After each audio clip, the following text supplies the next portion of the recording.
Hi hello welcome to YoYo TV Kannada. ಭಾರತದ telecom ಕ್ಷೇತ್ರದಲ್ಲಿ ಆಧಿಪತ್ಯ ಸಾಧಿಸಿರುವ ಮುಕೇಶ್ ಅಂಬಾನಿ ಅವರು ಇದೀಗ ಇ-ಕಾಮರ್ಸ್ ಮಾರುಕಟ್ಟೆಯಲ್ಲೂ ಆಧಿಪತ್ಯ ಸಾಧಿಸಲು ಮುಂದಾಗಿದ್ದಾರೆ. ದೇಶದಲ್ಲಿ ಟೆಲಿಕಾಂ ಕ್ಷೇತ್ರವನ್ನು ತನ್ನ ಬುಟ್ಟಿಗೆ ಹಾಕಿಕೊಂಡಿರುವ ರಿಲಯನ್ಸ್ ಇಂಡಸ್ಟ್ರೀಸ್ ಸಮೂಹ ಇದೀಗ ಆನ್ಲೈನ್ ಮಾರುಕಟ್ಟೆಗೆ ಲಗ್ಗೆ ಇಡ್ತಾ ಇದ್ದು, ಜಿಯೋ ರಿಟೇಲ್ ಹೆಸರಿನಲ್ಲಿ ಹೊಸ ಇ-ಕಾಮರ್ಸ್ ತಾಣ ಆರಂಭ ಮಾಡುವುದಾಗಿ ಖಚಿತಪಡಿಸಿದೆ. ವಿಶಿಷ್ಟವಾದ ಹೊಸ ವಾಣಿಜ್ಯ ವೇದಿಕೆ ಪ್ರಾರಂಭಿಸಲಿದೆ ಎಂದು ರಿಲಯನ್ಸ್ ಗ್ರೂಪ್ ಅಧ್ಯಕ್ಷ ಮುಕೇಶ್ ಅಂಬಾನಿ ಅವರು ತಿಳಿಸಿದ್ದು, ಗುಜರಾತ್ನಲ್ಲಿ ಮೊದಲು ತಮ್ಮ ನೂತನ ಇ-ಕಾಮರ್ಸ್ ಕಾರ್ಯಾಚರಣೆ ಆರಂಭವಾಗಿದೆ ಎಂದು ತಿಳಿಸಿದ್ದಾರೆ. ಈ ಮೂಲಕ ದೇಶದಲ್ಲಿ ಅಮೆಜಾನ್ ಮತ್ತು ಫ್ಲಿಪ್ಕಾರ್ಟ್ ಪ್ರತಿಸ್ಪರ್ಧಿಯಾಗಿ ರಿಲಯನ್ಸ್ ಇಂಡಸ್ಟ್ರೀಸ್ ಲಿಮಿಟೆಡ್ ಹೊಸ ಆನ್ಲೈನ್ ಶಾಪಿಂಗ್ ತಾಣ ಆರಂಭಿಸುವುದಕ್ಕೆ ಜಿಯೋ ಭರ್ಜರಿ ಸಿದ್ಧತೆ ನಡೆಸಿದೆ ಎನ್ನಲಾಗ್ತಾ ಇದೆ. ಜಿಯೋ ಮೂಲಕ ಆಧಿಪತ್ಯ ಸಾಧಿಸ್ತಾ ಇರುವ ಅಂಬಾನಿ ಇ-ಕಾಮರ್ಸ್ನಲ್ಲೂ ಯಶಸ್ಸನ್ನು ವಿಸ್ತರಿಸುವ ನಂಬಿಕೆಯನ್ನು ಹೊಂದಿದ್ದಾರೆ.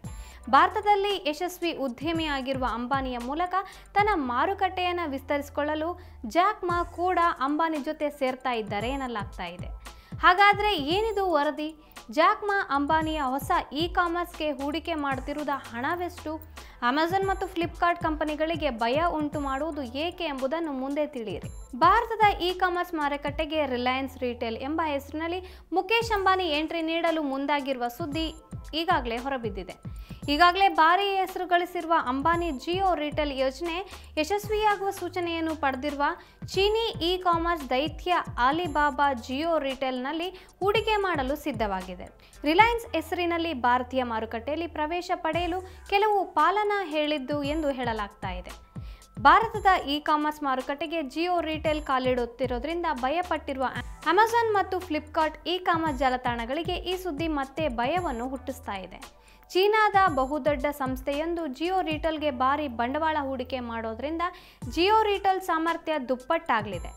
ಇ-ಕಾಮರ್ಸ್ ಜಗತ್ತಿನ ಆಲಿಬಾಬಾ ಹೊಂದಿರುವ ಅನುಭವ ಕೂಡ ಜಿಯೋ ರಿಟೇಲ್ಗೆ ಸಹಾಯವಾಗಲಿದೆ ಎಂಬುದನ್ನು ಅಮೆಜಾನ್ ಮತ್ತು ಫ್ಲಿಪ್ಕಾರ್ಟ್ ಕಂಪನಿಗಳು ತಿಳಿಸಿವೆ. ಅಂಬಾನಿ ನೇತೃತ್ವದ ಜಿಯೋ ರಿಟೇಲ್ ವ್ಯಾಪಾರದಲ್ಲಿ ಜಾಕ್ ಮಾ ಹೂಡಿಕೆ ಮಾಡುವುದು ಖಚಿತವಾದರೆ ಭಾರತದ ಇ-ಕಾಮರ್ಸ್ ಮಾರುಕಟ್ಟೆಯಲ್ಲಿ ಮತ್ತೊಂದು ಮೆಗಾ ಬಿಗ್ ಬಜೆಟ್ ಶುರುವಾಗಲಿದೆ. ಅಮೆಜಾನ್ ಮತ್ತು ಫ್ಲಿಪ್ಕಾರ್ಟ್ ಕಂಪನಿಗಳನ್ನು ಮೀರಿ ಭಾರತದ ಇ-ಕಾಮರ್ಸ್ ಮಾರುಕಟ್ಟೆಯನ್ನು ವಶಪಡಿಸಿಕೊಳ್ಳಲು ಜಿಯೋ ರಿಟೇಲ್ ಮುಂದಾಗಲಿದೆ. ಇದಕ್ಕೆ ಭಾರೀ ಆಫರ್ಸ್ ಅನ್ನು ಜಿಯೋ ರಿಟೇಲ್ ಸೇರಿದಂತೆ ಅಮೆಜಾನ್ ಮತ್ತು ಫ್ಲಿಪ್ಕಾರ್ಟ್ ಕಂಪನಿಗಳು ಪ್ರಕಟಿಸಲಿವೆ ಎಂದರೆ ಆಶ್ಚರ್ಯ ಪಡುವಂಥದ್ದು ಏನೂ ಇಲ್ಲ. ಜಿಯೋ ರಿಟೇಲ್ ವ್ಯಾಪಾರದಲ್ಲಿ ಜಾಕ್ ಮಾ ಹೂಡಿಕೆ ಮಾಡೋದನ್ನು ಏಷ್ಯಾದ ಶ್ರೀಮಂತ ಮುಕೇಶ್ ಅಂಬಾನಿ ಒಪ್ಪಿಕೊಳ್ಳುವ ಸಾಧ್ಯತೆಗಳು ಹೆಚ್ಚಾಗಿದೆ ಎಂದು ಮಾರುಕಟ್ಟೆ ತಜ್ಞರು ಅಭಿಪ್ರಾಯಪಟ್ಟಿದ್ದಾರೆ. ಭಾರತದಲ್ಲಿ ತಳವೂರಿರುವ ಅಮೆಜಾನ್ ಮತ್ತು ಫ್ಲಿಪ್ಕಾರ್ಟ್ ಕಂಪನಿಗಳನ್ನು ಎದುರಿಸಲು ಅಲಿಬಾಬಾ ಸಹಯೋಗ ಅಂಬಾನಿಗೆ ಬೇಕಾಗುತ್ತದೆ ಎಂದು ಹೇಳಲಾಗ್ತಾ ಇದೆ.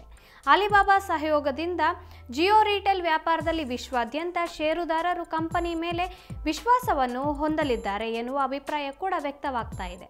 ಬಿಗ್ ಬಿಲಿಯನ್ ಆಫರ್ಸ್ಗಳು ಮತ್ತು ಇ-ಕಾಮರ್ಸ್ ಕಂಪನಿಗಳು ಘೋಷಿಸಿರುವ ಭಾರೀ ದರ ಕಡಿತಗಳಿಗೆ ನಿರ್ದಿಷ್ಟ ಗರಿಷ್ಠ ಅವಧಿಯನ್ನು ನಿಗದಿಪಡಿಸಬೇಕು ಎಂದು ಇ-ಕಾಮರ್ಸ್ ಪಾಲಿಸಿಯನ್ನು ಹೇಳಲಾಗ್ತಾ ಇದೆ.